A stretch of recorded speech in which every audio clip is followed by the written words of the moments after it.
Mga palangga yan ang ito gawa ko yan dahil sa pag may baha mga langga kailangan talaga may mga patungan sa mga gamit. Mga langga yan, ito ako ang nagawa niyan mga langga. At saka ito mga langga, lalagyan ko sa bluetooth ko. Ito mga misa ko, talagang kailangan ko to. Pero ang bluetooth ko kasi yan ay love na love ko yan mga langga. Kasi pag ma-depress ako, yan, kakanta-kanta na ako. Pag kakanta ako mga langga, yun, nag-under na ang under depression ko. So yan, mga langga, yan.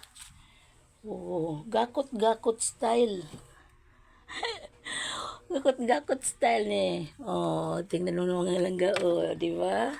O yun, pag may baha mga langga, hindi na makairog ang baha na mga langga, kay gahukot-hukot na siya mga langga, oh. Oh, unique. Eto mga langga, gawa ko yan. Ako ang nagpanday dyan mga langga.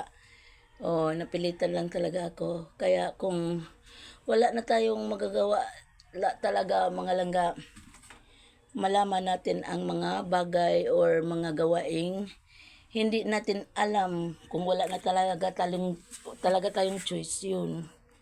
O eto, ginawa ko to mga langga.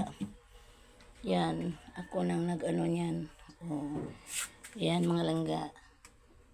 Ayan, yan ang gawa sa aking kamay. Yan mga langga. O,